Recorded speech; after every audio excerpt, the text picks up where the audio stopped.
So to situate us a little bit, we've gotten through this first column here. We're now going to start just before chapter 12, and we're going to talk mostly about the seven figures. Okay, so this is a bit of an interlude. So remember, we had, just to situate us again, we had the cosmic liturgy, which is really the whole context, and you'll see there's hints that we're still in this cosmic liturgy, that it's still a liturgy being played out. We saw the seven seals, the seven trumpets. Now there's kind of an interlude before the seven bowls, we have the seven figures. This should be a pretty fun, interesting night, because there's going to be some symbols here that are some of the most famous from the book of Revelation, so we'll kind of unpack those. Again, and I know I've said this a lot, but it's really telling the same story just in a different way. So there's kind of an interlude here where he's having these visions of these seven figures, okay, and preparing us for the final battle, okay, the last stage of Revelation. And really, and I was kind of explaining this a little bit earlier, the seven bowls are God's final judgment on the wicked, obstinate people who don't repent. There's really seven bowls, like here in the seals and the trumpets, there was still like time for repentance. The bowls, it's like game over, like this is it. This is the final judgment.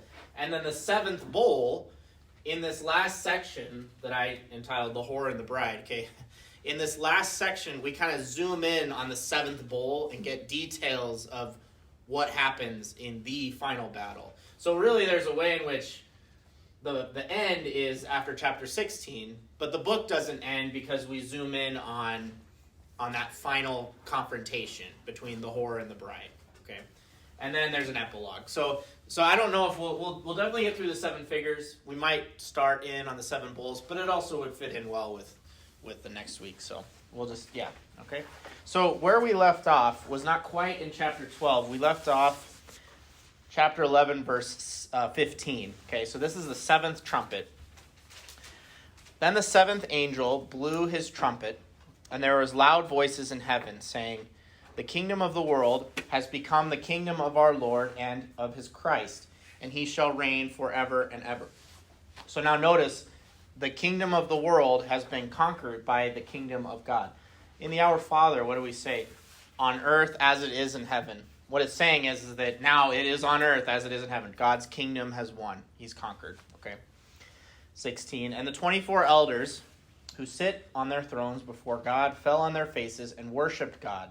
This is familiar. We've seen this a lot. Again, liturgy, worship, right? Saying, "We give thanks to you, Lord God Almighty, who are and who were, that you have taken your great power and begun to reign. The nations raged, but your wrath came, and the time for the dead to be judged, for rewarding your servants, the prophets and saints, and those who fear your name, both small and great, for destroying the destroyers of the earth." One detail to notice, well, the first detail I'll give you in verse 17. The Lord God Almighty, I have to do this just because, let's see, I got to find my marker. The word in Greek is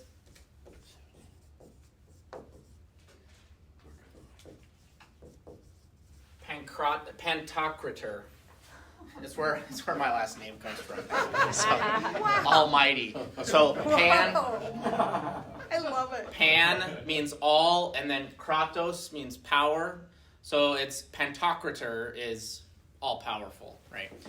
My name is just the German iteration of that name. Anyway, so I just pointed that out. There's a few times in Revelation, and it's an epithet or a title of Christ. Christ the Pantocrator, the Almighty. Okay. So anyway, just that was a personal aside, but it's there. Okay. It's actually that word in Greek is referenced in the Catechism. So that's just the Greek version of my last name. And then also, too, the Lord God Almighty, the Pantocrator, who are and who were. Notice what's missing, though. Before, it was God who was, who is, and who is to come. But we don't have the future tense anymore. What does that mean? The future's now, right? This is the end. This is it. He's come to rectify the evil in the world. Okay, interesting little detail, but that's omitted for a reason. There's no future now. He's not coming. He's here. Okay. All right, and so then we keep going after verse. So we got another hymn, right? We've seen this again. Worship, liturgy, singing a new song. We'll have more of those tonight. 19. Then God's temple in heaven was opened, and the ark of his covenant was seen within his temple. And there were flashes of lightning, loud noises, peals of thunder, an earthquake, and heavy hail. Okay. Now, this is where there is a bit of a disservice to us with the chapters and the verses. They were added later. They are useful, but in the original text, there were no chapters and verses. Okay. So chapter 12 starts here. But notice, okay, so God, the seventh trumpet is blown, the temple is open, and we see the Ark of the Covenant, right, which we all know what that is, right? I think I wrote it there a few weeks ago. The gold box, it was a wood box with gold plated, right, where the presence of God dwelt. So we see the Ark of the Covenant descend, and then what's the very next verse? The very next verse is, "And a great sign appeared in heaven, a woman clothed with the sun, with the moon under her feet, and on her head a crown of 12 stars." Okay, so now this starts the seven figures. But notice what we saw. John sees the Ark of the Covenant descend down from heaven. And then he sees a great sign. He doesn't see a wood box that's gold plated. What he sees is a woman. Okay? This is not coincidental. Okay? Mary is, well, first I should say, this woman represents both Mary and the church. Okay? The church, which is the dwelling of Christ, right, his body, and Mary, who is the Ark of the Covenant, par excellence, right? The Ark of the Covenant is where God's presence dwelt amongst his people. Well, when Jesus became flesh in the womb of his mother, she now becomes the living Ark of the Covenant. There's a lot that goes with this, that we could look at Luke's gospel and other things, but Mary, that's one of her titles, is the new Ark of the Covenant.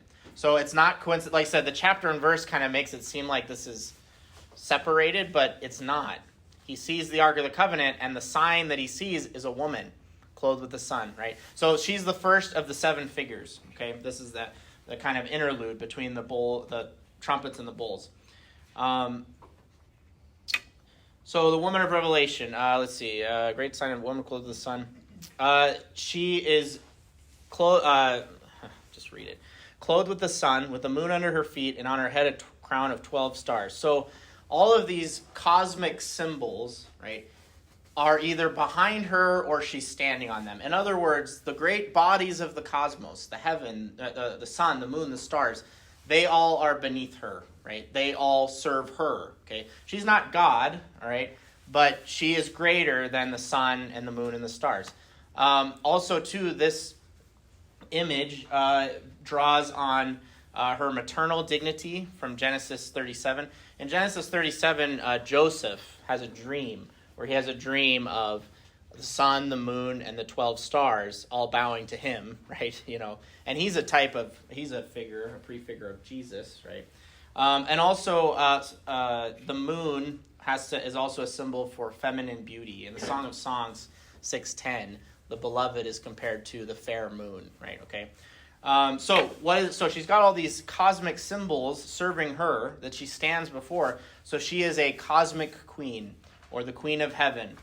She's also the queen mother, in Hebrew, the Gebira, okay, of the Davidic kingdom. In the kingdom of David, in the kingdom of Judah, the most important woman was not the wife of the king, it was his mother, okay? Because David and Solomon and their descendants, they had a lot of wives, but they only had one mother. And so it's interesting, right, that in the pattern of the Davidic kingdom, the mother is the queen mother, right? Now think about in the new Davidic kingdom, the son of David, Jesus, who's the queen in his kingdom, the queen mother, right? Okay. So that was an actual official role in the kingdom and a title, Gebira in Hebrew. And so this is that woman. She's the mother of the Messiah, okay? The 12 stars in her crown, of course, we know by now, symbolize the 12 apostles, the people of God, right? They're the stars in her crown. The 12 tribes are the 12 apostles. And then also, too, she's also a personification of Israel, who is often personified as a woman. And depending on whether or not God's happy with them or not, it's good or bad, right? But the bride of God, right? And so this woman represents all of these things. But in particular, for us, as Catholics, certainly, she in particular, it represents the Virgin Mary, okay? Mary, this is probably the woman clothed with the sun, with the moon, has probably inspired more art than anything else in Revelation, right? You've all seen, Mary depicted, standing on a moon in the heavens. Probably the most notable is actually Our Lady of Guadalupe, right? Which was not painted with human hands. Interesting, right? It's a kind of, maybe not self-portrait, but God's portrait of his own mother, right? It wasn't made with human hands. We still don't know, how it still is on the tilma of Juan Diego. If you look at Our Lady of Guadalupe, she is depicted as the woman of Revelation. She's standing on the moon. She's got stars in her cloak, right? The sun is behind her, right? It's the woman of Revelation. And interestingly enough, one of the reasons why the Aztecs converted to the people of Mexico converted to Catholicism so quickly is because they saw that this woman of Revelation is greater than these cosmic things that they worshipped as deities, right? She's standing in front of the sun, so she's greater than the sun. But she's also not a goddess, right? She has her head down. She's in humility, okay? There's a lot of other really interesting details from Our Lady of Guadalupe. Her hair is parted down the middle, indicating that she was a virgin, a maiden, an unmarried woman. But she's also got a black sash above her belly, which means she's pregnant. So she's a pregnant virgin, right? Anyway, all of these things, the Aztecs, right, they picked up on, and they were like, holy cow, we need to follow whatever God she follows, And so anyway, I just say it's notable that's not something that anybody painted, right? And that's the woman of Revelation. Mary is depicted as the woman because she is the woman of Revelation. Mary is also a type or a representation of the church. She represents the church in her person, right? She's the mother of the church, but she also is kind of the church personified, if you will. All right, anyway. So keep going to verse 2, sorry. She was with child, and she cried out in her pangs of birth, in anguish for delivery. So again, just like in Our Lady of Guadalupe, she's pregnant, okay? Which doesn't surprise us because she's the mother of the Messiah, okay? Both the church and the Blessed Mother. She represents both those things. In Isaiah and Micah, daughter Zion, which is another feminine personification of Israel, and particularly Jerusalem, because Zion is a mountain that Jerusalem is built on. When they say daughter Zion in the prophets, it's talking about Israel as this personified, daughter of God. In Isaiah and Micah, though, daughter Zion, in other words, Israel, is depicted as a woman in labor, groaning for her redemption, right? There's anguish, okay? Jesus himself also uses this image. In John 16, he uses this image, when a woman's hour has come, she wails in labor, right? But when she's delivered of her child, she has unexpressible joy, right? He uses that for his own passion, right? He's saying, it's going to get really rough, but don't worry, on the other side is joy, okay? And then, of course, too, this should bring to mind, this idea of labor pains. Mary's the new Eve. Well, it goes back to the old Eve, right? What was Eve's particular punishment after the fall was, I will greatly increase your sorrows and your pains in childbearing. This is a punishment, okay? But it's also a blessing. When God gives his punishments to Adam and Eve, but particularly in Eve in this instance, okay? God is teaching Eve about redemptive suffering. After the fall, the only way that you're going to get good, right? You're going to get to where you want to go is through suffering. It's a preview of the cross, right? In childbearing, a woman experiences suffering, right? But it leads to greater joy, to where hopefully she says at the end of it, it was worth it, right? Like some of you have experienced, right? You go through even the physical act of labor itself, and at the end of it, it all melts away when you're holding your child in your arms, right? Well, that's a lesson in redemptive suffering, just like the cross, right? You go through the cross like it's, and Jesus uses this in John 16. The cross is like labor pains, okay? But at the end, the resurrection, the pain melts away, right? It's even worth it. You would say like, oh yeah, like I'd go through that again, right? Not because I desired the pain, right? So God, while he's punishing, he's also blessing. He's teaching, like I said, he's giving a preview of what he's going to ultimately do on the cross. Okay, that's all tied in with this idea of labor pains. Particularly though, as far as Mary's labor pains, we won't go into the details of this, but tradition has it that she didn't experience labor pains at the birth of Jesus. Okay. Short story reason for that would just be like, because since it was a punishment for sin, right? And she was without sin and Jesus was without sin, there's no reason for the punishment because they don't have sin, right? However, that does not mean that Mary was spared from labor pains. The church's kind of tradition is that she experienced her labor pains at the foot of the cross, right? Where she was in utter anguish at watching the death of her son.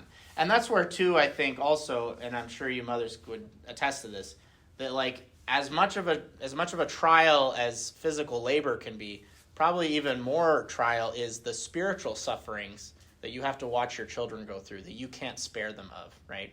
Well, Mary went through that, right?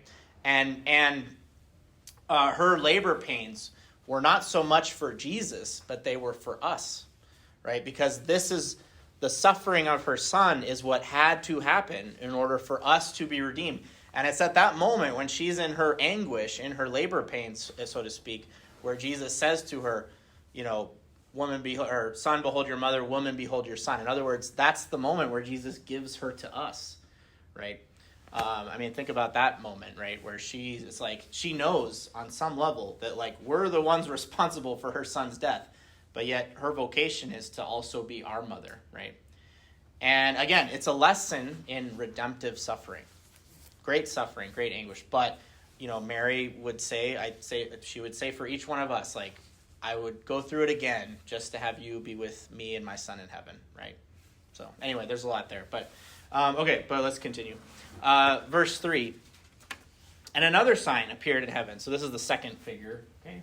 Or the second sign, another sign appeared in heaven. Behold, a great red dragon with 7 heads and 10 horns, and 7 diadems upon his head. So this figure, we're going to find out explicitly very soon, and it's pretty obvious, right? This is Satan, okay? The red, violence, okay? 7 heads with 10 horns. 7 and 10 are both numbers of fullness or completeness. So again, 7 doesn't necessarily mean good. It just means full or complete. And in this case, he is the fullness of the powers of evil, right? 10, horn. Remember we talked about what does a horn symbolize? It symbolizes your strength or your power. Have you ever seen like a ram's horn? Like that's your power. So this dragon, Satan, represents the fullness of the power of evil, okay? And 7 diadems, his ruling power over the fallen world, right? Earth is his kingdom, and he rules, right? And so he's got these crowns, okay? Verse 4, his tail swept down 1/3 of the stars of heaven and cast them down to the earth.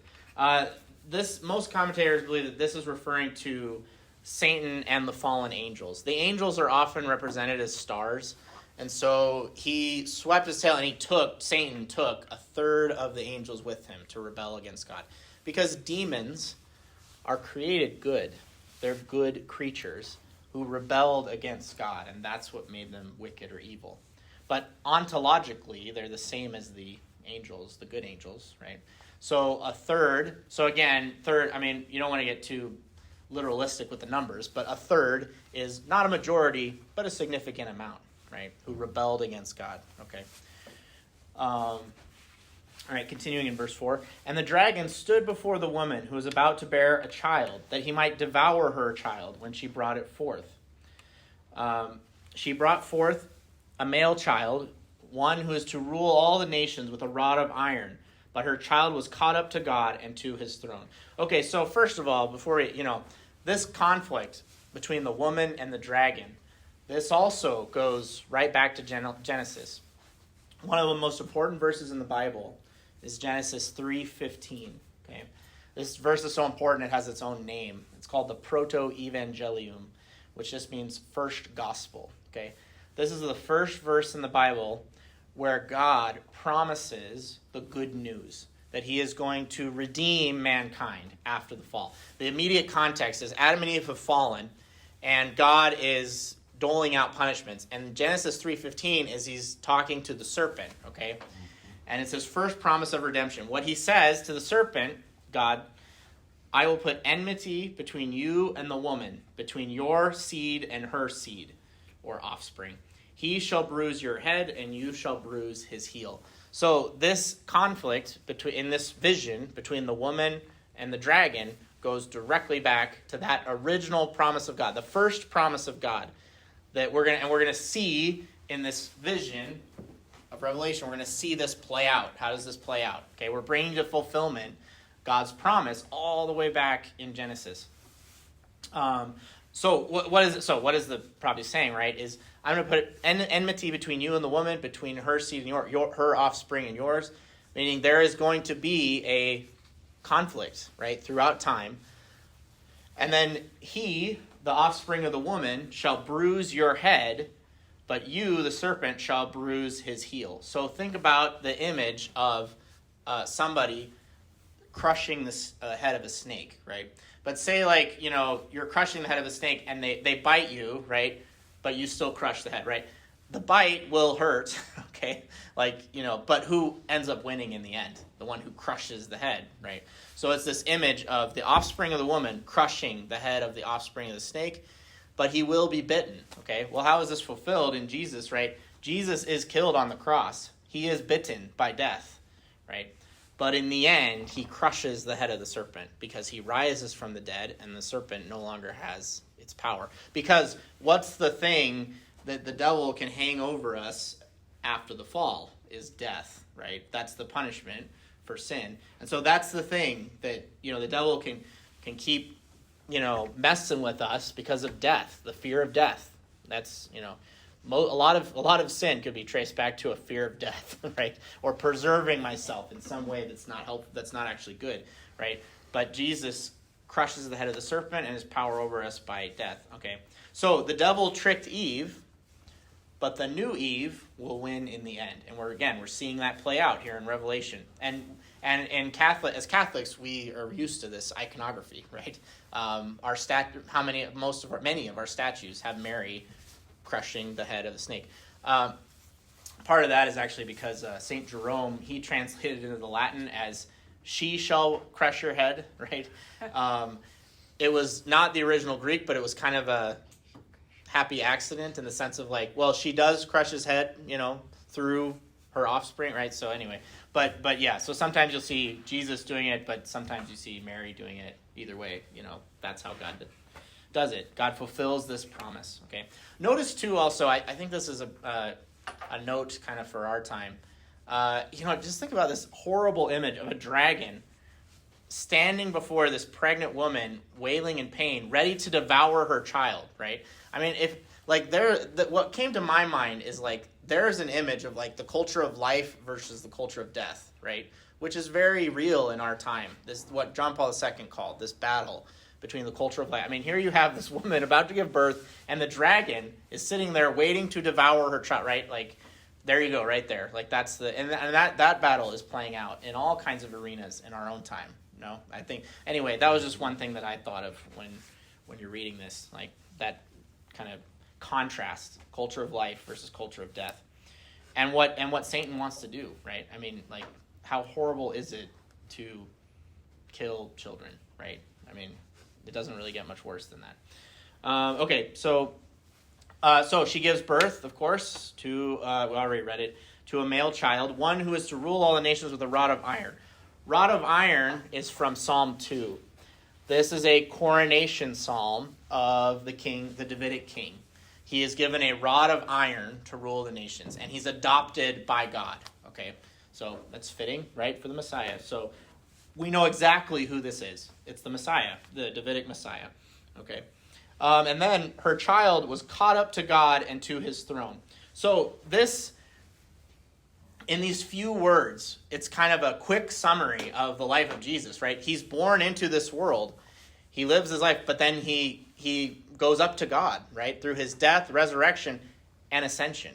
And he rules where? Now. In heaven, in the ascension, right?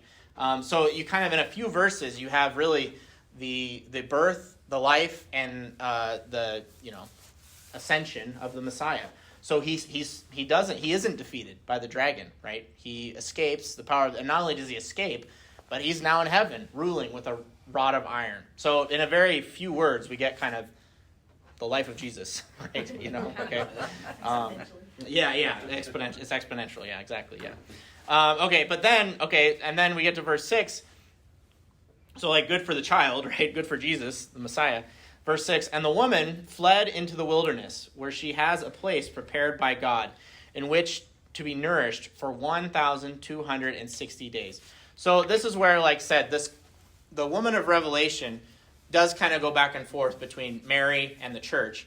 So think about it now, kind of flipping the switch more to her representing the church. Jesus ascends into heaven. What about us, his church, his bride on earth, right? We are on pilgrimage in the wilderness, right? The journey of Israel from Egypt to the promised land, the middle portion was the wilderness journey. That's the earth. That's this life, okay? We're not in heaven yet. We're on the way. Well, the woman, the church, us, okay, fled into the wilderness, the place of pilgrimage on earth, where she had a place prepared by God. So God's protecting her, just like God protects the church on earth, okay? And she's to be nourished. What were they nourished on in the wilderness? The manna, right? The Eucharist. So our nourishment, the way that we're fed by God is through the Eucharist, okay? 1,260 days, which we already talked about, is 3.5 years, which means tribulation. And life in the church on this earth is a tribulation, right? It's a trial in that, we're not there yet, we're on pilgrimage. So while our Messiah is reigning in heaven with the iron rod, we're protected, we're in the wilderness, we're on pilgrimage, but it is a trial, right? So this is where the woman kind of, like I said, it doesn't really apply to Mary specifically, but here it certainly applies to us, to the church, okay? Okay, but keep going. Verse 7. Now war arose in heaven, Michael and his angels fighting against the dragon. And the dragon and his angels fought, but they were defeated, and there was no longer any place for them in heaven. And the great dragon was thrown down, that ancient serpent. This is where we explicitly find out his identity, who is called the devil and Satan, the deceiver of the whole world. He was thrown down to earth, and his angels were thrown down with him. Now, this isn't talking about the original cosmic battle between the angels at the beginning of creation. What this is talking about is now that the Messiah is reigning in heaven, he sends out his army to defeat the powers of evil and throw them out of heaven, right? It's through the power of the Lamb that we're going to find out in a second that this battle comes to place. So the angels are fighting. The original rebellion, that's not what we're talking about. We're talking about how Michael and the angels, because of the conquering Messiah, the male child, the Lamb who rules, they are now fighting on our behalf and casting out Satan and his minions, okay? We all know, right, Michael is the commander of the heavenly angelic army. The name Michael means who is like God, okay? So, angels, because they're intellectual spirits, right, they battle by words, right? But it's like words with consequences. So Satan says, non serviam, okay, I will not serve. So they're, imagine they're in the heavenly court, right? All the angels were created, and God said, God, you're free. You can serve me or not. Satan stands up and says, I will not serve. Michael, who in comparison to Satan is not as great or beautiful, right? But Michael stands up and rebukes Satan and says, who is like God? And that's where he gets his name. In other words, saying poking at his pride. Because what's Satan's sin? It's pride, right? So Michael said, who is like God? It's a saying of humility, right? And that's where he gets his name from. And because of Michael's humility, God puts him in charge of all the heavenly hosts, right? He's the commander of the army of God. Even though originally Satan was more powerful and more beautiful, right? Michael ends up having the power in the end because of his humility to serve. Who is like God, right?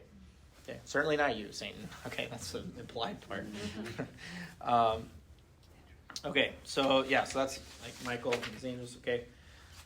The ancient serpent. Okay, we hear his identity explicitly now. He's verse 9. He's the ancient serpent, right? What form did Satan take when he deceived our first parents? Serpent, right? He's called the devil and Satan. These are titles, actually, not names. Devil is a Greek word, diabolos, that means slanderer in Greek. Okay, so it's a title. He's the slanderer with a capital S. Okay, the devil. Satan is a Hebrew word meaning accuser or adversary in Hebrew. Okay, the Satan. And actually, in its original context, Satan was not a good or evil thing. It was like the prosecuting attorney. Okay, prosecuting attorney is the accuser, this one who says, you did this to my client. Right, that could be good or bad. Like, not all attorneys are corrupt, right? but like in its original context, it was a prosecuting attorney, a Satan. Well, the devil, Lucifer, gets the title Satan, because he's the accuser with a capital A. Okay, and we're going to see in a second why. We're going to see in a second how it's important for him to be thrown out of heaven because the accuser is cast out. We're going to see that here in a second. And then he's called also the deceiver of the whole world. Okay, he's unmasked, right? One of Satan's titles is the father of lies. Okay, we all know that. So get to verse 10. And I heard a loud voice in heaven saying, so we're getting back to the heavenly court, right? That's been singing all these new songs. They're going to sing a new song. Now the salvation and power and the kingdom of our God and the authority of his Christ have come. This is why we know that the battle that was just fought between Michael and the demons, right, it's about enacting Christ's kingdom, okay? Now the salvation of Christ, the kingdom has come, right, okay? For the accuser of our brethren has been thrown down, who accuses them day and night before our God. Satan's title is the accuser. God has thrown him out of the heavenly court. Okay, in the commentary that I was reading, the author was talking about how his wife one time had a speeding ticket, but for whatever reason she was going to contest it because she had her reasons. Whatever, it doesn't matter. She went to her court date. Okay, and she showed up. And the judge asked, for the policeman who accused her, and he hadn't shown up. And so the judge says, well, if the accuser's not here, then dismiss the case, right? Like, and the author said that gave him insight, the author of this commentary, of like, if you don't have the accuser present, okay, you get off scot-free, right? Well, what has Jesus done? What has the Christ done? He has cast the accuser out of heaven, so that Satan, who made it his job, right, to tell God, right, I've got power over them, right? They belong to me. Why? Because of sin and death, and Jesus has cast him out. He no longer has that power over our brethren, meaning the saints. Okay, and that's important, right? If the accuser's not there, it's like, all right, you're acquitted. I mean, can't charge you, right? And I think, maybe to bring this on a more personal level, right? Satan is true to his title, right? And that one of the things that he often torments us with is accusing us, right? After we have sinned, right? Like reminding us of our sins. You've done this, you've done that, right? That's the voice of the accuser, right? But for those of us who are in Christ, the accuser has been cast out, right? He doesn't have any power over us. Only if we let him, really, okay? He certainly doesn't have the power that he used to have. And so just to keep that in mind, right? Like when you hear the voice of the accuser, bringing up all your past sins, especially if they're sins that you've confessed, right? If you haven't confessed them, then okay, go to confession, right? But if you've gone to confession and you still are hearing the voice of the accuser, or even, maybe it's not even specific sins, but it's just kind of general, like, well, if they knew who you really were, right? That's the voice of the accuser, right? Don't give him credence or power over you, right? The voice of the accuser has been cast out. Why? Through the power and the blood of Christ, right?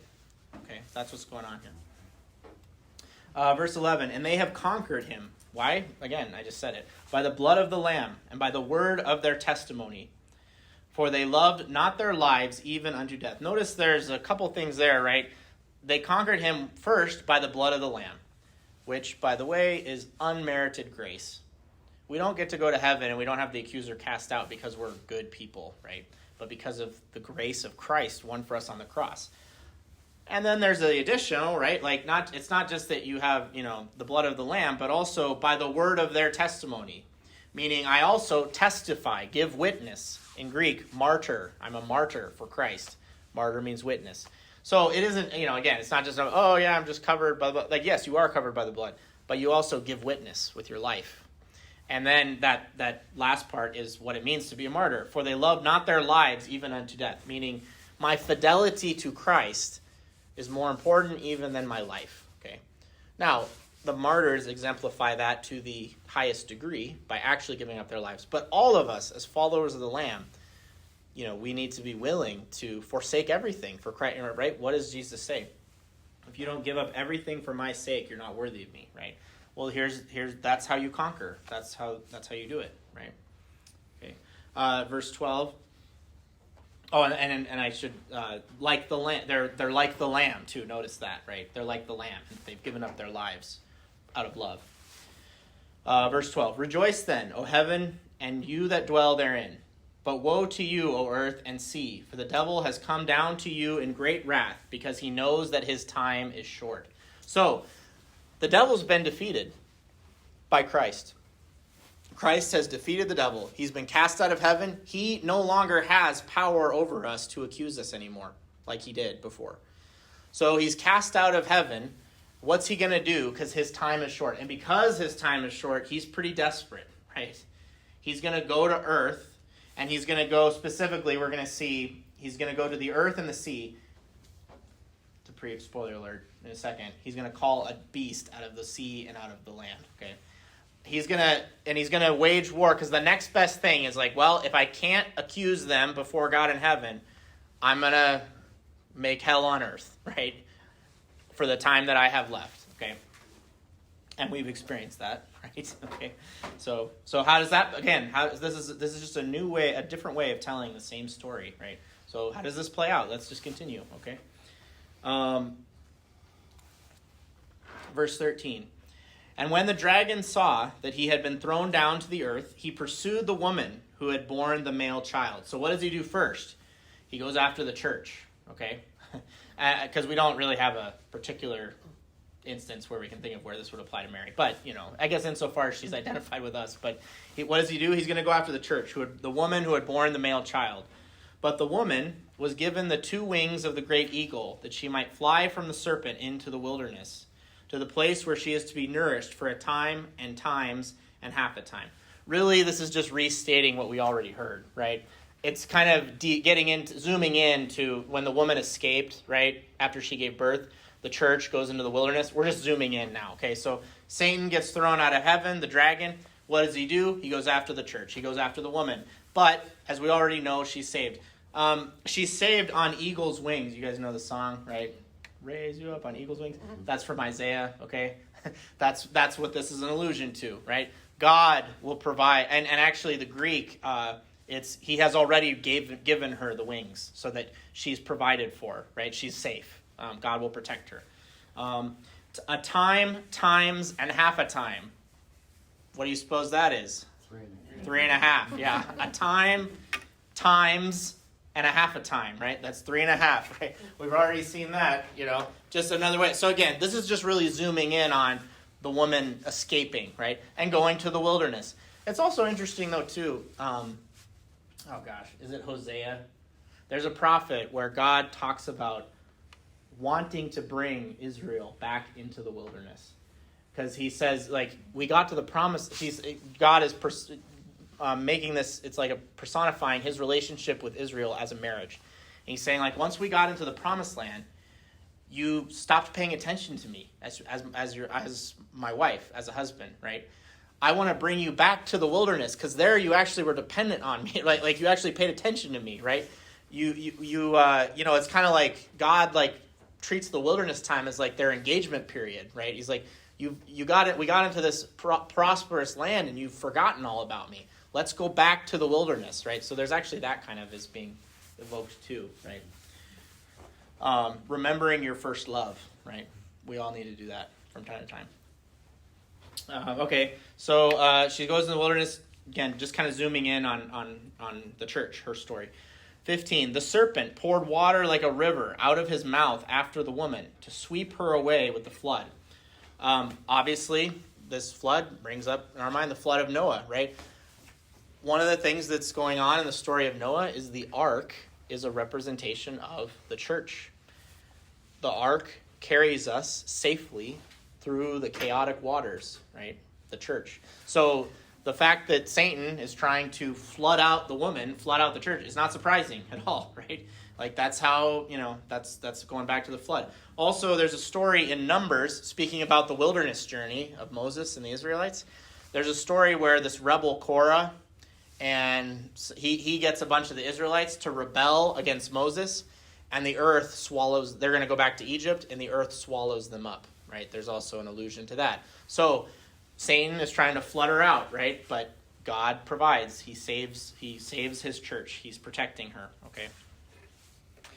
I guess I didn't really read that yet. Sorry. So verse 16. But the earth came to the help of the woman, and the earth opened its mouth and swallowed the river which the dragon had poured from his mouth. So this is the allusion to, there's been other times in God's salvation history where the earth opened up and swallowed the evil, right? Okay. 17. Then the dragon was angry with the woman and went off to make war on the rest of her offspring, on those who keep the commandments of God and bear testimony to Jesus. And he stood on the sand of the sea. So eventually Satan is like, well, I can't destroy the church. So what's the next best thing? Well, I'm going to try to go after her offspring, the individual members of the church, right? He can't destroy the church, so he's going to go off into he's going to try to pick off, again, he's desperate. He knows he's running out of time. He can't get God. He's lost his place in heaven. He can't destroy the church, so now he's going to go after individual members of the church, her offspring, right? We are the offspring of the church, okay? The church is our mother. Again, also going back to the Mary and church imagery, Mary is also our mother, right? Why does Mary, have apparitions in which she's so desperate? Well, because she's a mother, right? Like she sees her children are in trouble, and she comes in Fatima and Lourdes and Medjugorje, whatever, because she's wanting to help her children, right? Mary knows this story, right? She knows that what the dragon is trying to do now and throughout all of history is to pick off individual members of her offspring. So she intercedes for us and she intervenes because she's a good mother, right? She doesn't want that to be the fate of her children, okay? So notice, too, this is, we're again having this allusion to Genesis 3:15. The dragon is angry with the woman. Well, yeah, no duh. I mean, God said back in the beginning, there'll be enmity between you and the woman, between your offspring and hers. So the offspring of Satan and the offspring of the woman will be fighting for all eternity, right? And the offspring of the woman now, we're told, is not only the Messiah, but all those who what? Keep God's commandments and bear witness to Jesus. Witness, martyr. In Greek, it's martyr, okay? Also keep his commandments. What does Jesus say?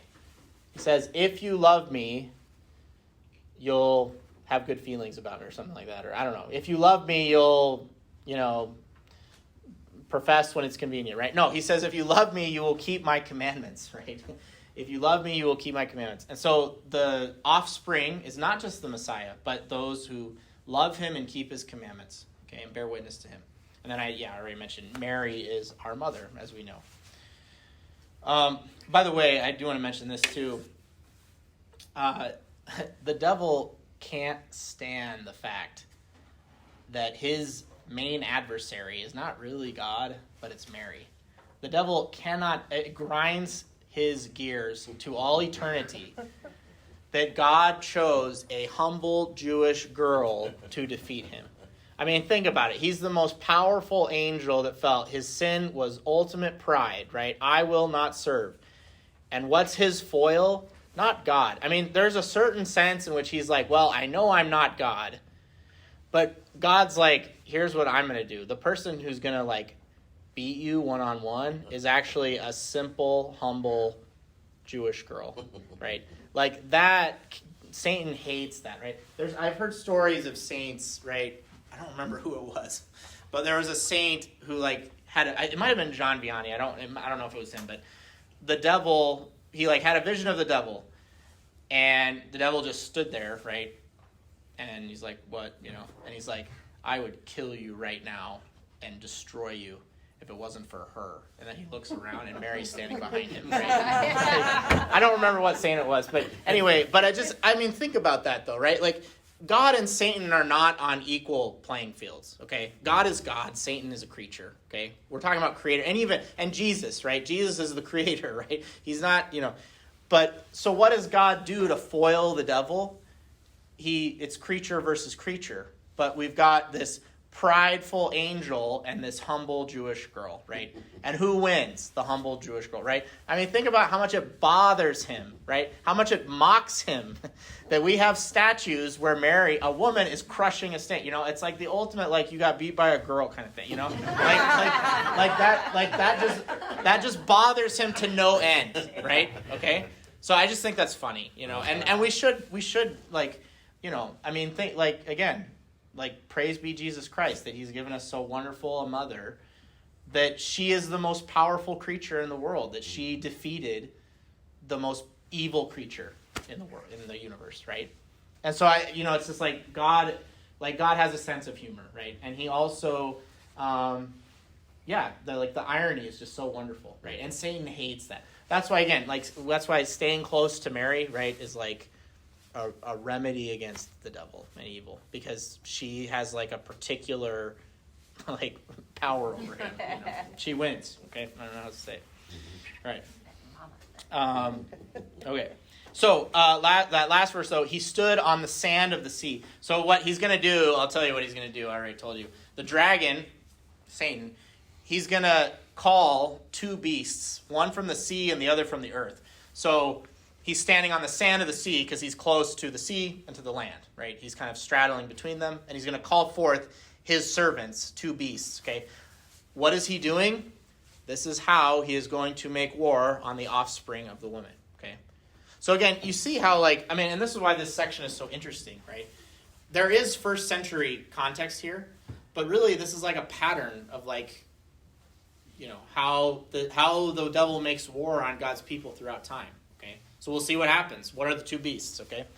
I'm sure there'll be some things about them that'll really resonate with us, right? Okay. All right, so chapter 13.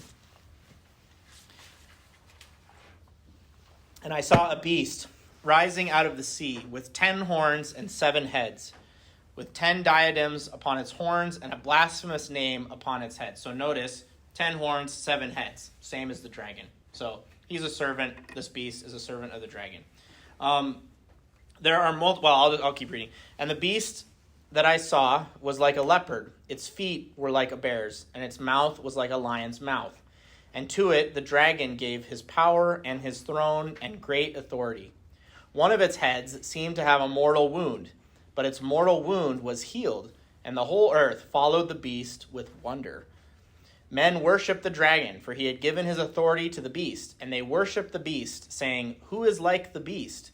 Who can fight against it?" Now, there's multiple ways here in which this beast of the sea is the anti-lamb. Okay, I don't know if you picked up on some of these things, but the Lamb of God, right? There's some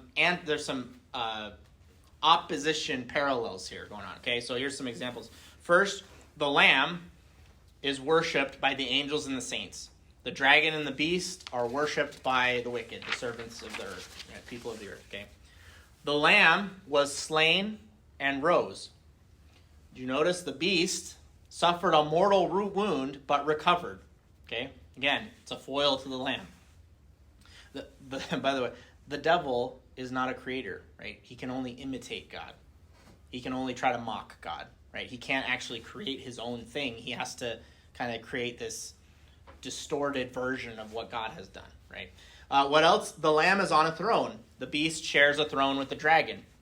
The lamb is given dominion over all peoples. The beast is given authority over all the peoples of the world. The lamb receives power and authority from God. Remember that? The beast receives power and authority from the dragon. The name of the lamb, the name of God, is stamped on the followers of the lamb. The beast, on the beast's forehead, he has blasphemous names, and his name is stamped, you'll see in a second, is stamped on the wicked, right? It's a mockery of what God is doing. It's a poor, pathetic, evil imitation of what God's doing. The name that's on the beast's forehead, probably false claims to divinity, like those Caesar claimed, like Son of God, Lord, etc. Like in the Roman Empire, there was a cult of the emperors, where emperors were deified, okay? Claims to divinity, and the claim to be worshipped, okay? Also, the saints have been praising the Lamb. There's things like, who is like the Lamb of God? You know, who is like God? Michael, right? That's what Michael needs. Well, what are the wicked who are following the beast? What are they saying? Who is like this beast, right? This beast is invincible. It had a mortal wound, but it's still going, right? Like, it's too alluring, okay? So what is so evil in all this? Evil is presenting itself as good. Evil often really has to imitate good. If there wasn't something good or enticing about evil, then we wouldn't do it, right? But there's something about it that's enticing, it's good, that's distorted. And that's why we go after it, right? In all its forms. The beast is irresistible to the people of the world. Like, we've never seen anything this wonderful, right? And later in Christian literature, this beast, the beast of the sea, came to be called the Antichrist. This term does actually not appear in Revelation. However, when you see like paintings and literature, Christian literature talking about the Antichrist, they're referring to this beast. Because it is the Antichrist, right? It's the anti-lamb. It's the opposite of the lamb, okay? It's the dragon trying to set up his, fake, evil, distorted lamb, okay? But it's a beast of the sea. The leopard, bear, lion, and creature with 10 horns. This imagery comes directly from Daniel chapter 7. Daniel has a vision where he sees a leopard, a bear, a lion, and a creature with 10 horns, okay? Daniel is told that they represent 4 kingdoms. And the worst is the last one, the creature with 10 horns. And this creature is kind of all of those combined. So, what does this beast represent? The political powers of the world, the kingdoms of the world. Okay, it doesn't necessarily represent, it does represent, like, probably more particularly, specifically, the Roman Empire in the original context of Revelation. But it really represents any political empire that oppresses God's people. Okay? And it can apply, and we'll see some examples of that here in a second, how that applies. And then, of course, at the end of time, it may have a more pointed fulfillment in whatever evil empire is in charge at the end of time. Okay? So keep going, right? Right. Yeah. And the beast was given a mouth, uttering haughty and blasphemous words, right? Spreading lies, blasphemies, okay? And it was, how does evil, get inroads? Lies, okay? Distorting truth. And it was allowed to exercise authority for 42 months. 42 months, 3.5 years. Okay? Just another way of saying, what? Time of tribulation, time of trial, half 7. Okay? Verse 6, it opened its mouth to utter blasphemies against God, blaspheming his name and his dwelling, that is, those who dwell in heaven. Also, it was allowed to make war on the saints and to conquer them. and authority was given it over every tribe and people and tongue and nation. Again, an anti-lamb. And all those who dwell on the earth will worship it. Everyone whose name has not been written before the foundation of the world in the book of life of the Lamb that was slain. Like I said, in this original context, probably almost certainly talking about the Roman Empire, right? They were the world power at the time. They were the ones and they had things like cultic worship. What led to the persecution of the early Christians is they wouldn't worship the emperor, right? And eventually they were pushed out of society. But this can represent any evil empire or society. So, in our own day, are there blasphemies uttered against God, blasphemies in his name? Is war made on the saints and are they conquered? Yeah, absolutely, right? And the state, right, the evil state does have a tendency over time to make itself into a God-like allegiance, right? You either, not all, but at the limit, right? And we know examples of that from recent history. And the beast is allowed to dole out persecution. This is probably either referring, in its original context, referring specifically to the Neronian persecution of the 60s or the Domitian persecution of the 90s. But again, this could apply to all kinds of things that have happened since. The Book of Life, mention that quickly, that's the heavenly register of the saints. You want your name to be in the Book of Life. That means you're in, right? That's the book of St. Peter, right, where he's like, oh yeah, yep, you're in. Check. I don't see you on the list. You're not in the Book of life, right? Uh-oh. Okay. That's a common. It's a image in the Old Testament, the Book of Life. Okay. And then we have verse 9. If anyone has an ear, let him hear. If anyone who is to be taken captive, to captivity he goes. If anyone slays with the sword he must be slain. Here is a call for the endurance and the faith of the saints. This verse 10, this little kind of poem, is an allusion to Jeremiah. He learns the fate of unfaithful Jerusalem.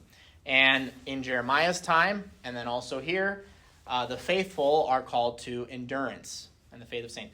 That's another theme, right, that we've seen a lot in our study of Revelation, right, with the 7 churches and all this stuff, is endurance. Keep going, right? Don't get dissuaded or discouraged because we're going through a trial, right? Keep on keeping on, right? Okay. All right, so that's the beast from the sea, okay? The beast from the earth. Then I saw another beast, which rose out of the earth. It had 2 horns like a lamb and spoke like a dragon. So again, imitation of the lamb, okay? And it speaks like a dragon. This reminds a lot of when Jesus says, beware of false shepherds, right? They're sheep in wolves' clothing, right? It looks like a lamb, but it has the voice of the dragon, okay? Again, a mockery of the lamb. Verse 12, it exercises all the authority of the first beast in its presence and makes the earth and its inhabitants worship the first beast, whose mortal wound was healed. So this is, most of the commentators think that this represents corrupt religious leaders, corrupt religious institutions that are under the thumb of the state, okay? So, because it promotes false worship, right? And it's under the sea beast, okay? And later on, and I'll point out where this happens, but later on, the second beast is referred to as the false prophet, okay? It'll say the beast, it'll say the dragon, the beast, and the false prophet, and that's referring to the second beast. And again, that would also fit in with one of the, enemies, or one of the constant, groups that are attacked in the Old Testament is false prophets, right? What do false prophets do? What does corrupt religion do? It leads people astray, okay? And in this case, it either is representing either 2 possibilities here: the corrupt Jewish leaders in Jerusalem who handed Jesus over to the Roman Empire, the state, right?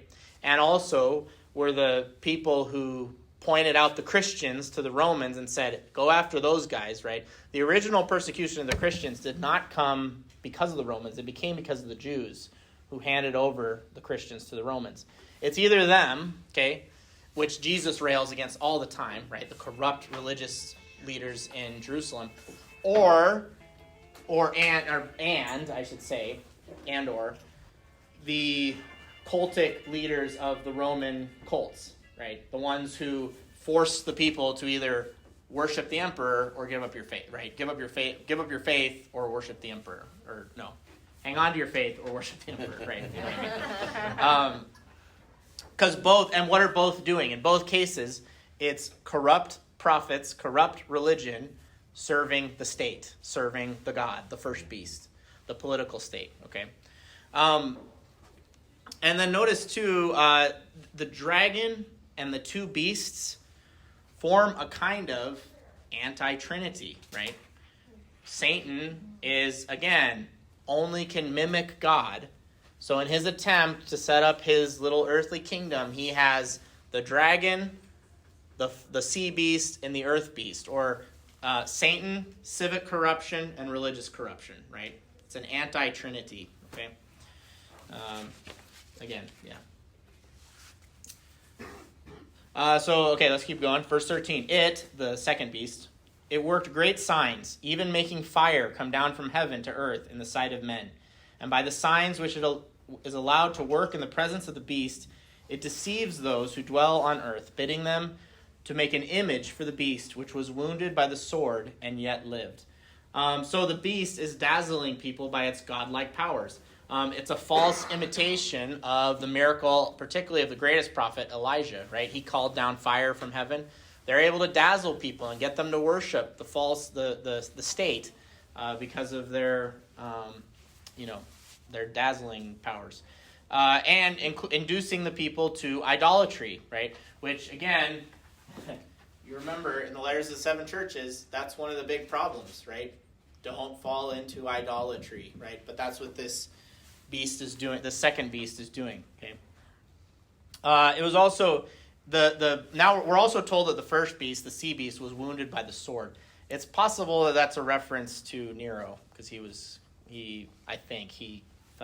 killed himself on his own sword, but not sure fully, but, all right, let's see, 15. And it was allowed to give breath to the image of the beast, so that the image of the beast should even speak, and to cause those who would not worship the image of the beast to be slain. Again, worship the emperor or die, right? That's your choice as a Christian. 16. Also, it causes all, both small and great, both rich and poor, both free and slave, to be marked on the right hand or the forehead, so that no one can buy or sell unless he has the mark. That is the name of the beast or the number of its name. So here we get the famous mark of the beast, okay? And people, notice, how does this beast induce people to idolatry? You're exiled economically, right? You're taken out at you hit them where it hurts, in the wallet, right? You need to have the mark of the beast in order to buy and sell things, in order to participate in society. So your options are poverty, and be a Christian, or prosperity and you worship false gods, right? That's no bueno, okay? And notice, and I think maybe I shouldn't go into this, but because there was nothing wrong with getting the vaccine, okay? But there were some ways in which it made me think, how easy it would be for people to go along, because of the way that the vaccine was spread, how easy it would be to go along, because there was a point where it was you could not participate in society unless you got this, right? Now imagine that, but on an evil scale, right? I'm not saying the vaccine was evil, okay? But I'm just saying, in that time period where it was kind of you either go along with this or you're out of society, right? It made me think during the time of this passage, right? Because it's how easy would it be for people to fall into, well, I got to buy and sell things, I got to feed my family, so I'll give up my faith, right? That'd be pretty easy, right? And okay, I'm not commenting on the vaccine itself. It was just an example of how something was just yeah, you got to have it. And people have actually thought, in our own day, it wouldn't be that hard. We have the technology to insert chips into people or something, and that's not what this is necessarily talking about. Yeah. But you could see how that would happen, right? Yeah. It's you need to renounce your faith in order to get the credit card into your wrist so that you can go to Albertsons. Well, okay, God will understand, right? It'd be very easy to get a lot of people, right? It's kind of scary, right? But that's how it's happened throughout history, okay?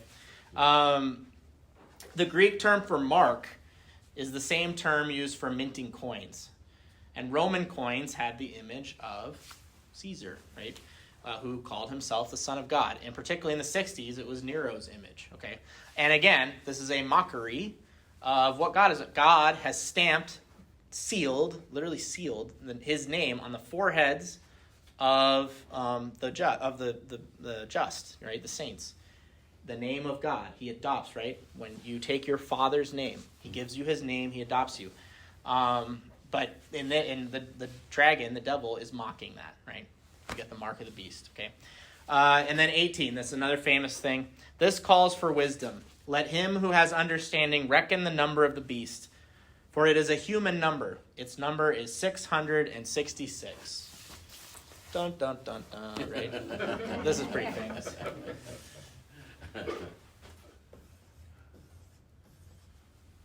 There's a lot here, okay?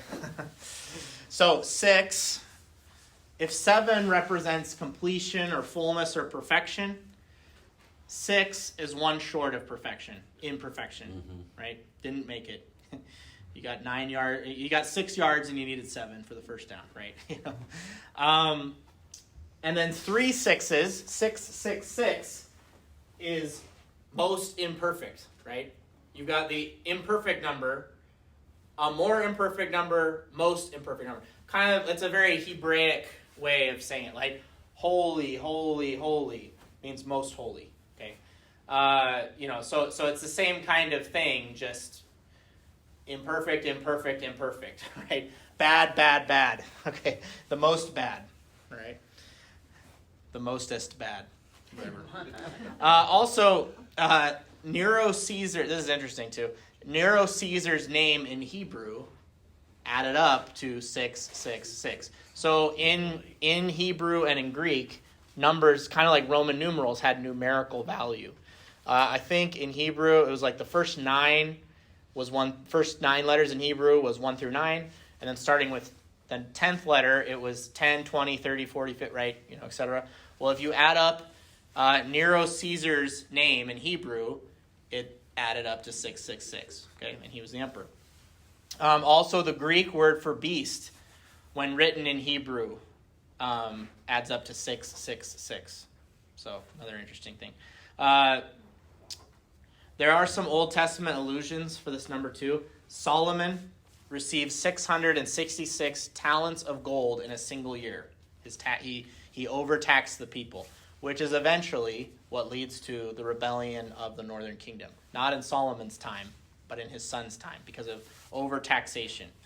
And what does Solomon do?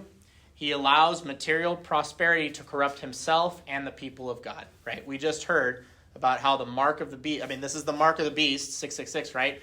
And where does it get people? Well, you have to have it in order to buy and sell things, right? Economics, right? So Solomon falls to material prosperity because of 666 talents of gold in a single year. Also, too, 6 is the day that the beasts were created in Genesis, right? The animals were created on the 6th day. And the Psalms talk about how those who there's multiple Psalms that talk about how those who give themselves over to material goods and they give themselves over to material prosperity, they become like the beasts who are destroyed. The Psalms talk about that a lot. That if you put all of your eggs in material prosperity, you become like a beast. Because what's a beast, right? There's nothing wrong. There's nothing wrong with a beast doing that, right? What is their concern, right? Their concern is to their material well-being, right? Food and shelter, and they're good, right? But when you're a human being, you're called to something higher than that.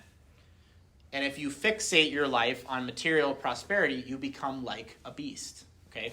Because man was also created on the 6th day, all right?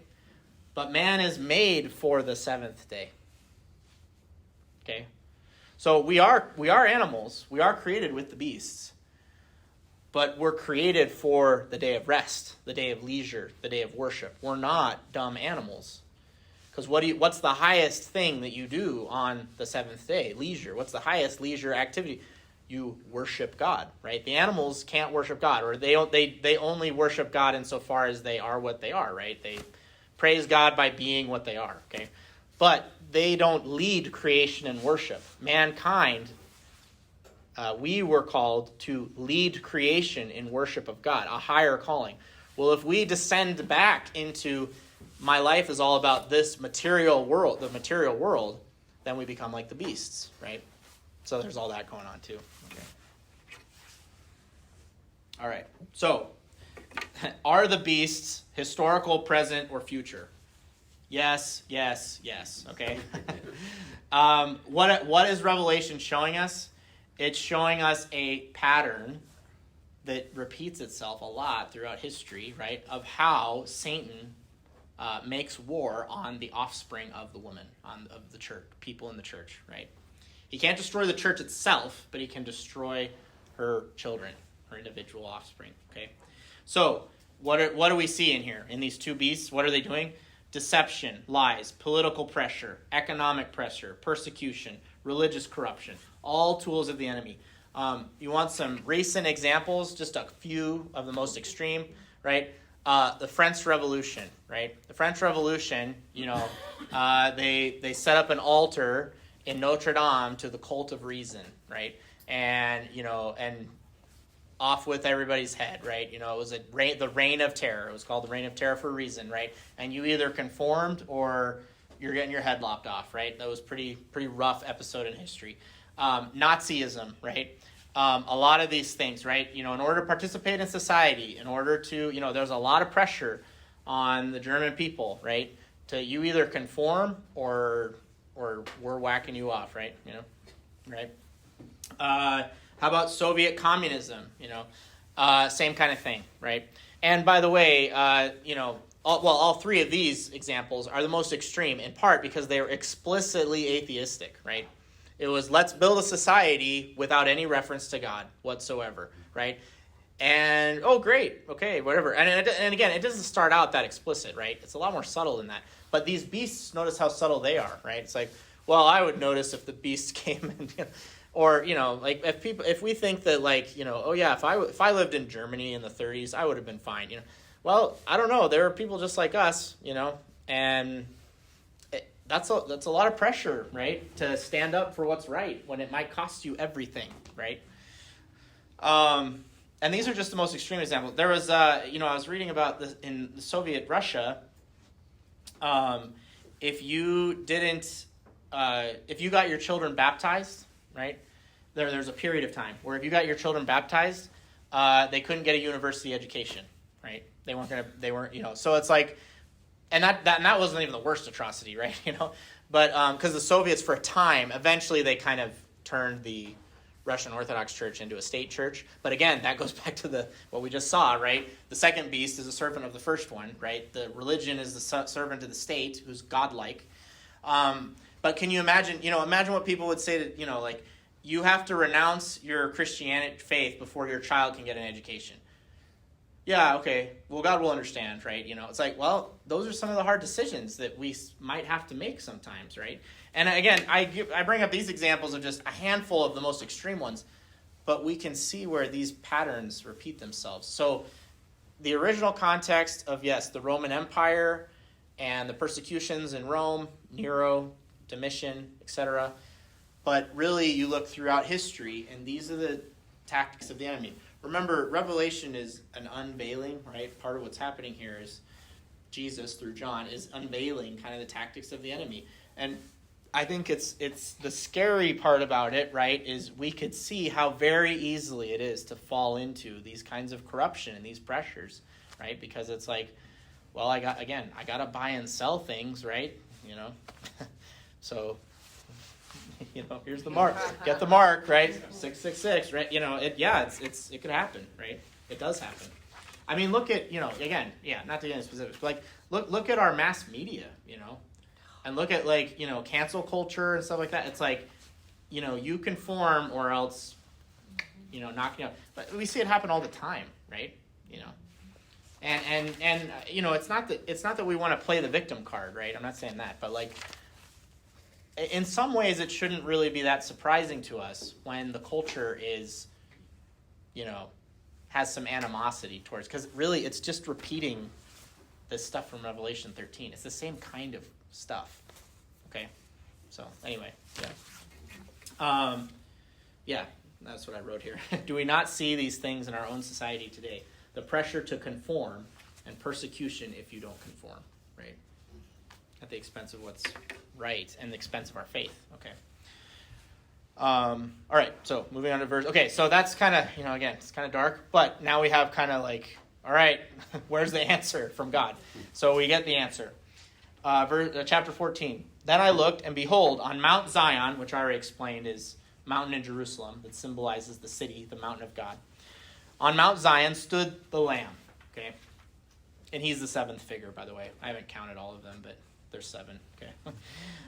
Stood the Lamb, which we've already met, and with him 144,000 who had their name and his father's name written on their foreheads. Okay, so we already met this army, back earlier, right, in the 7 seals. And they have the mark of God on their forehead, the name of God, okay, in contrast to the mark of the beast. So this is the answer.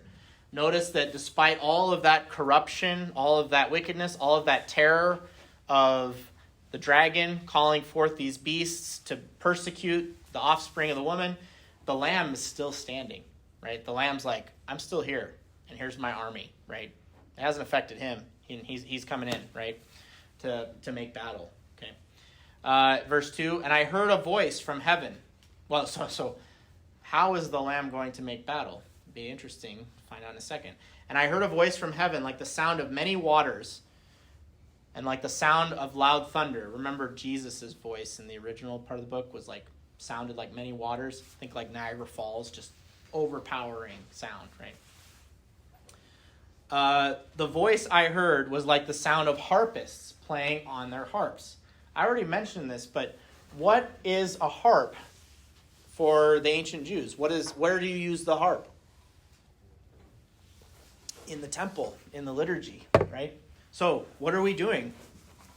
Sound of harpists playing on their harps. What are they doing? And they sing a new song before the throne and before the 4 living creatures and before the elders. The 144,000 are singing a new song with the liturgical instruments. They're in a liturgy. In other words, how do we fight back against evil? The liturgy. Right? Mass. When you go to Mass, that's when you fight back against all these other things. Right? It's the Mass that saves the world. Why? Because that's the sacrifice of the Lamb that we participate in. That's how the Lamb and his followers do battle, by partaking in worship of the true God. Worship of the true God, which is powerful. There will be people, I'm sure, there will be people who did not darken a door of the church in their lifetime, but they will be saved because of the Mass that was applied to them at some point. Now, I'm not saying it's like a magic, they have free will, right? I'm not saying it's like, too bad, I said a Mass for you, you're coming in, right? But we never underestimate, the power of the liturgy, of the Mass. That's where we do battle. I don't know if I've told this group before, but the Mass, the word Mass comes from the end, ite missa est. That's where word Mass comes from. That's what it is in Latin, even to this day. We translate it as go forth, the Mass is ended. Ite missa est is not a church term. It was originally a term used by, ironically, the Roman Empire. When the legionnaire would get up in front of his soldiers and give them instructions, he would then say, ite missa est, which translates to roughly, go forth, you are sent. It's a battle cry, right? The Roman legionnaires were not going to, garden or something. They were going to do battle, right? So the church co-opted that term in the West, in the Latin church, the Roman church. And at the end of Mass, when the priest says, go forth, the Mass is ended, he's saying, ite missa, meaning, go forth, you are sent, do battle, right? How? By imitating the Lamb, right? Not with the weapons of this world, but with the liturgy, with prayer, with the rosary, right? The rosary is called a weapon, right? right? Anyway, just a really important point here, right? How does the Lamb stand up to all this evil? The Mass, the liturgy. That's how we conquer. We have no idea how valuable it is to go to Mass. And like I said, there will be people who are saved because others went to Mass on their behalf, right? Others prayed for them at Mass. I don't know who it's going to be, right? And I'm not saying that it's like a magic thing, they have free will, but like they're going to be given an opportunity even though they don't deserve it all. They're going to be the laborers in the parable of Jesus who come in at the 11th hour, and Jesus is like, you know what? Like, the Mass is powerful enough to bring you in because, so-and-so went to Mass extra for you or whatever, Like, and again, that calculus will all be figured out by God, right? But that'll happen, right? There will be people who get it because the Mass saves the world. Why? Because the Mass is the sacrifice of Jesus on Calvary, right? And that saves the world, okay? So anyway, yeah, it's interesting that here they are worshiping, singing a new song, worshiping. No one could learn that song except the 144,000 who had been redeemed from the earth. In other words, like, in order to really participate in the liturgy of the church, you have to be a part of the church, right? It is these who have not defiled themselves with women, for they are chaste. Okay, here we go. This is it, right? Now the church is misogynistic. We found it, right here. No, I'll explain what this verse is, okay? So, it literally says, for they are chaste, is literally, they are virgins, okay? Now, we have to understand this verse in context, okay? This verse is not saying that sex is inherently bad or that women are inherently bad, okay? Celibacy is a special charism of the church, okay? But that's not what's being referenced here, all right? What's being referenced, because we already know what this group is, right? We already saw that this group, the 144,000, was a great multitude of every nation, every tongue, every people, men and women, young and old, okay? So we already know that it's not just men, okay? But why does it say that then? Well, there's a few reasons, okay? First, this verse is emphasizing the purity of God's people, not that sex is bad, okay? The chaste church, the church that was not chaste, but has been made chaste by Christ, okay? So it's emphasizing that. And then we also have to remember, okay, in context, what are the two big problems for the churches? Idolatry and immorality. And what we're going to see, we're not there yet, but this is a preview. What we're going to see is the whore of Babylon, right? Those who fall into her wicked ways, right? They're the ones who are defiled, okay? So it's emphasizing, and how, by the way, how is idolatry and immorality combined? Cultic prostitution, okay, which was a practice in these areas of these 7 churches, okay? So with cultic prostitution, right, what it's saying is the 144,000 are the ones who avoid idolatry and immorality. They're the ones who avoid the whore of Babylon that we're going to see here in a little bit, okay? And so it's but even if that's still why are the 144,000 called men, okay? Remember another thing that I told you, okay? That the 144,000 was a military count. You had 1,000, you would count your soldiers in groups of 1,000, okay? And in the time, only men served in the military, okay? So what, and not only that, but in ancient Israel's army, the men were required to follow stricter purity laws to prepare for battle, okay? So for example, they would temporarily abstain from sexual relations while they're out going to battle, I guess, so they could focus on the task at hand, right? So what's the bottom line, okay? It's not that the 144,000 only has men or that they're only celibate men, okay? You have to be a celibate man, because then that would be only me, right, in this room. No, that's not what we're talking about, okay? What it is we're using the symbol of military imagery, where the 144,000, who we already know are a diverse group of God's people, including men and women, young and old, the image being used here is an image more explicitly of a military, of soldiers. So the people of God, which includes everybody, is being symbolically referenced here as a military soldiers ready for battle, okay? And that includes all who were in that group that we already defined back forth. Okay, so anyway, on the surface, it sounds a little goofy to us, but the bottom line is these are the faithful men and women, young and old, people of God, who do not participate in idolatry, immorality, and they're being symbolically represented as ancient soldiers who are ready for battle because they're following some stricter purity laws, right? Which is what you did back in the time to prepare for battle, okay? So just to clear, like, church is not misogynist, women go to heaven, okay? They're included in this. It's just we have to understand what this is symbolizing, okay, right? Does that make sense? Right, okay. And, okay, what do they do? It is these who follow the Lamb wherever he goes. This follow the Lamb term, the same Greek term to use to describe how disciples relate to Jesus, right? That's what it means. To be in the 144,000 is to follow the Lamb wherever he goes, even to death, right? These have been redeemed from mankind as first fruits for God and the Lamb. And in their mouth no lie was found, for they are spotless. Again, this whole passage, this whole, with Revelation, as you've seen by now, we're coming back to these same things, but from different angles. And in this one, it's emphasizing the chaste purity of the people of God who worship him and follow him with their whole hearts, right? And that includes all the people of God being symbolized here as literal soldiers, okay? All right.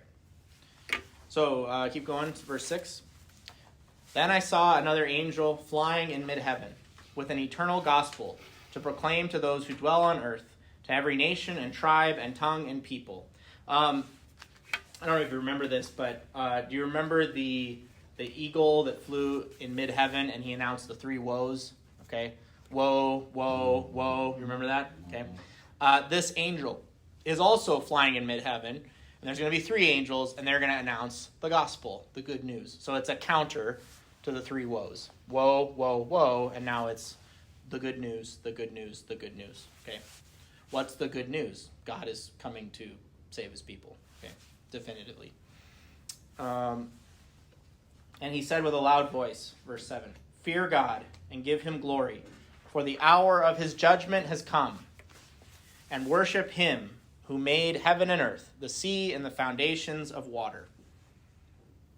Okay. Another angel, verse 8, a second followed, saying, "Fallen, fallen is Babylon the Great, she who made all nations drink the wine of her impure passion." We're going to zoom in on that later, okay, but we're getting a preview of that. Again, that's partly why the emphasis on not defiling themselves, because that's what the temptation is going to be pretty soon. Her impure passion, okay, is literally the wine of the passion of her fornication. And again, goes back to the problems that we were confronting in the seven churches: idolatry, immorality, and how they go hand in hand, okay? So a little bit about Babylon, okay? Babylon is the great enemy of Judah. It's remembered for its power, blasphemy, cruelty, and moral decadence. The Babylonians destroyed Jerusalem in the 6th century. I think I've already talked about that. It was a huge event in the psychology of the Jewish people, because it was like the whole point was for us to get to this land and for God to be our God in this land, and now it's been taken from us, right? And why? Because of our unfaithfulness. Okay. Also, the ancient inhabitants of Babylon built the Tower of Babel. It's the same area, okay? To challenge God. Why? Out of their pride. And that's a low point in the Genesis narrative. Genesis 11, that's like, it gets to that point, and then it's like, yeah, well, humanity's just upside down, right? We're trying to challenge God with a tower, okay? That's the same area, okay? So Babylon is a symbol of all that is wrong with the city of men, right? City of people. So the angel is giving a prophecy here of what is going to happen in chapter 17. We're not going to get to it this week, okay? But we're getting a preview. But again, this is good news. Why? Because fallen is Babylon the Great. That's good news, right? Okay, verse 9. And another angel, a third, followed them, saying with a loud voice, "If anyone worships the beast and its image, and receives a mark on his forehead or on his hand, he also shall drink the wine of God's wrath, poured unmixed into the cup of his anger, and he shall be tormented with fire and brimstone, in the presence of the holy angels and in the presence of the Lamb. And the smoke of their torment goes up forever and ever, and they have no rest, day or night, these worshipers of the beast and its image, and whoever receives the mark of its name. So, again, these are the ones who throughout all that we've been seeing are still obstinate, still sinning, and now they're worshiping the beast, and they've got the mark, and this angel is saying, don't do that. I'm prophesying that you're going to get destroyed if you do that, right? Okay. All right. 12, here is a call for the endurance of the saints, those who keep the commandments of God and the faith of Jesus. Again, another theme that we've seen, right? Endurance, perseverance, faith, keeping the commandments. Don't get discouraged, even though we're in the trial, right? Even though we're in the 3.5, even though we're in the, keep going, right? Okay. 13, and I heard a voice from heaven saying, write this, blessed are the dead who from now on die in the Lord. Blessed indeed, says the Spirit, that they may rest from their labors, for their deeds follow them. This is the second benediction in Revelation. I don't know if you remember the first, but it was all the way back in the first chapter. Blessed are those who hear the words of this book. It's taken all the way to chapter 14. There's 7 benedictions, okay? It's taken all the way to chapter 14 to get to the second. And it's kind of interesting, right?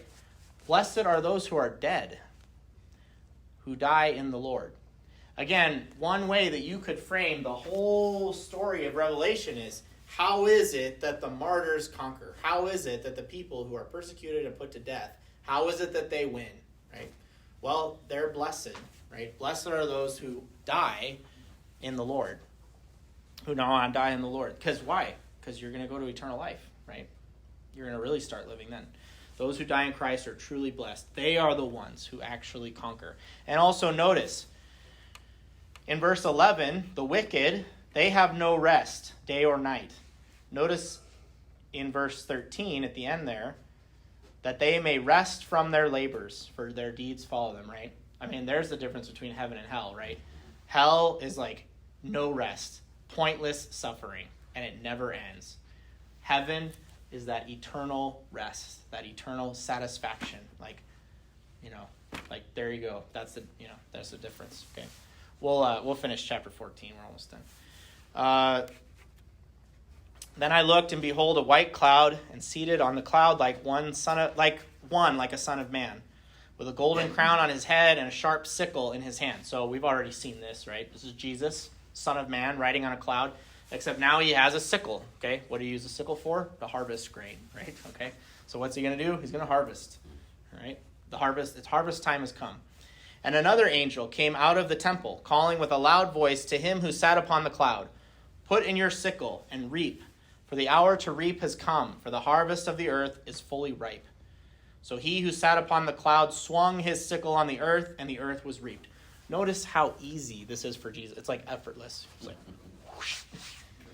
Now you're up in heaven with me, right? It's not hard for him, right? He's all right, let's do it. Whoosh. We're up in heaven with him. Okay, great. This image of the wheat, right, and the sickle and the harvest, rich image in the Old Testament and rich in Jesus' parables. Okay, we had the parable of the weeds and the wheat a couple of weeks ago, right? The harvest, right? The harvest is great, but the laborers are few. Jesus is the great harvester, right? He's the opposite of the grim reaper. He's the happy reaper. I don't know, whatever. Because guess what? If you get reaped by him, you go to heaven, right? Okay. And another 17, and another angel came out of the temple in heaven, and he too had a sharp sickle. Then another angel came out from the altar, the angel who has power over fire, and he called with a loud voice to him who had the sharp sickle, put in your sickle and gather the clusters of the vine of the earth, for its grapes are ripe. Notice here, what are we harvesting? Grain and grapes, bread and wine. It's interesting, right? Okay. But the grapes, it's not so good to be a grape, okay? So the angel swung his sickle on the earth and gathered the vintage of the earth and threw it into the great winepress of the wrath of God. And the winepress was trodden outside the city, and blood flowed from the winepress as high as a horse's bridle for 1,600 stadia. Okay, so the grain gets, reaped, and then it goes up into the storage barn, into heaven, right? The barn, heaven, okay? The grapes, they're also reaped, but where do they go? To the wine press, and they are crushed, okay? And remember, what was the crime that the just were crying out from the altar, right? When, Lord, I think it was here, the plea of the martyrs, the fifth seal. When, Lord, are you going to redeem the blood of those who have been sacrificed, right? Well, here we go, right? The wicked, those who have persisted in against God, the enemies of God, they are now crushed. And now their blood is spilt over the land. So it's justice, right? And notice how long God has waited to enact justice, right? But now he's finally doing it, and that's good news, right? It would be unjust of God to let the wicked go on forever, okay? Notice too how these grapes, they're severed from the vine. Like in Jesus' vine and the branches discourse, right? Remain in me, right? If you're cut off from the vine, not good, right? Okay. And it's gathered and through, it's trodden outside the city, okay? In the Mosaic law, right? If somebody was, excommunicated from the community, they were outside the city. Or if you needed to get someone, right? So they're no longer in the church. They're no longer in the people of God. They're outside the city, okay? Due to their irrepentance, okay?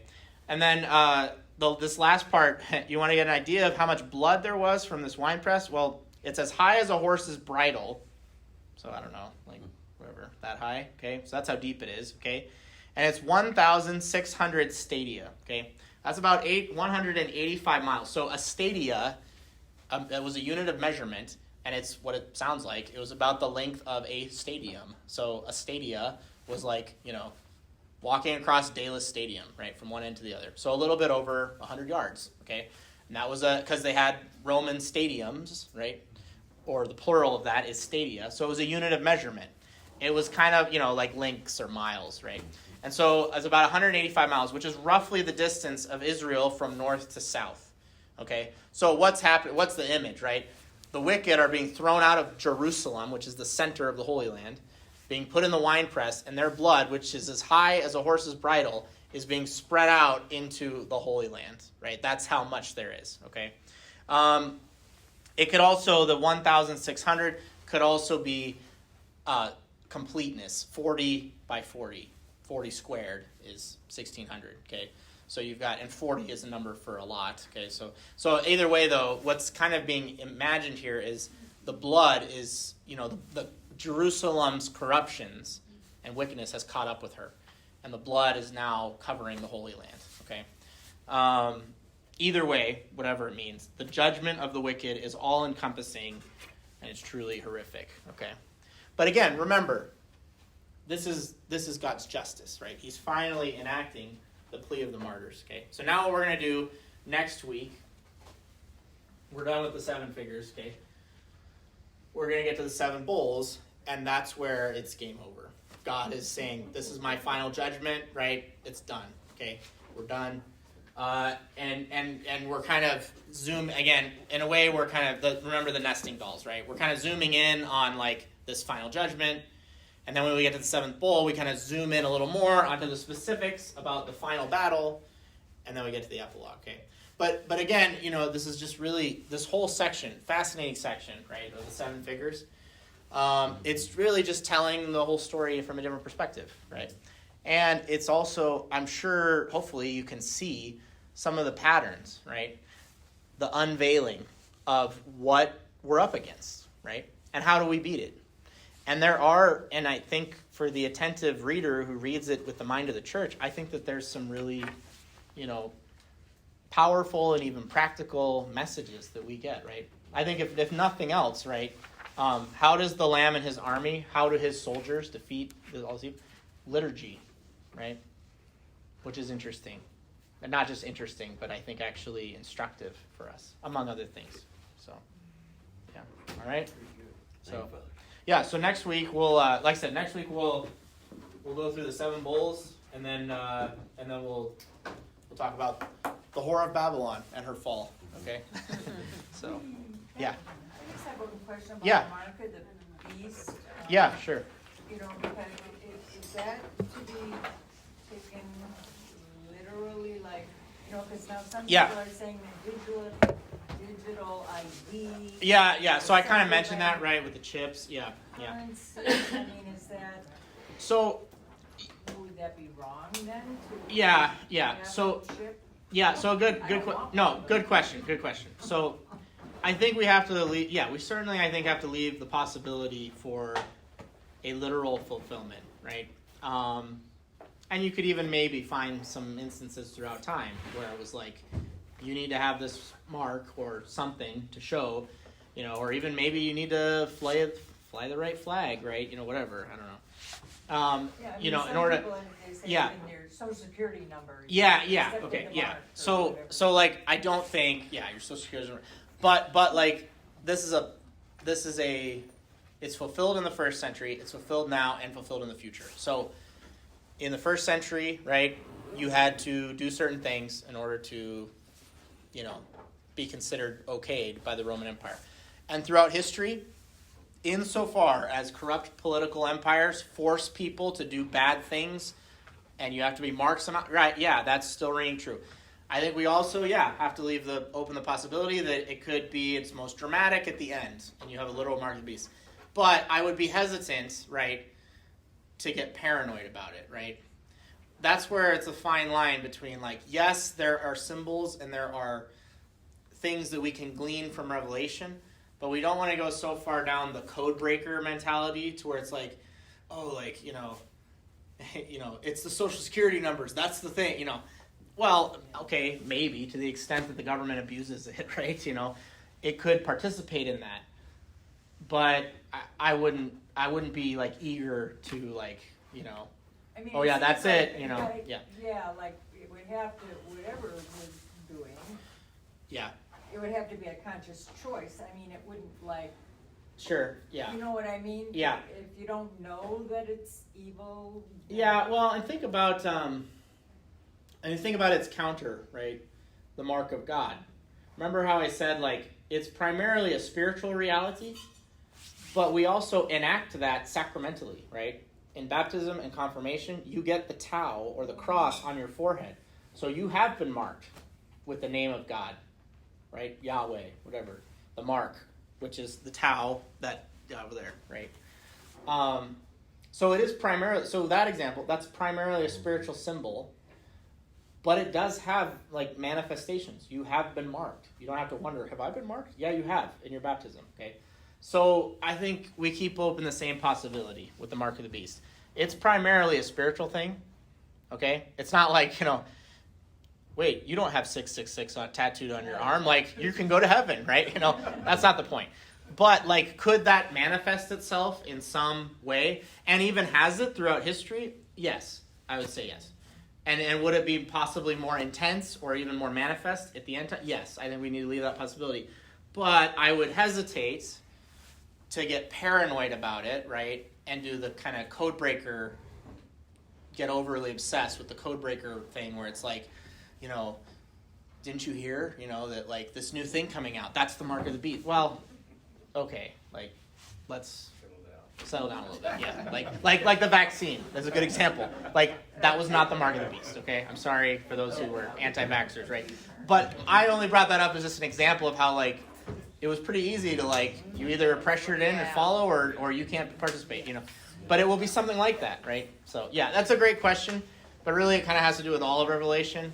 Primarily spiritual, but can certainly manifest itself in concrete ways. Yeah. Okay. So.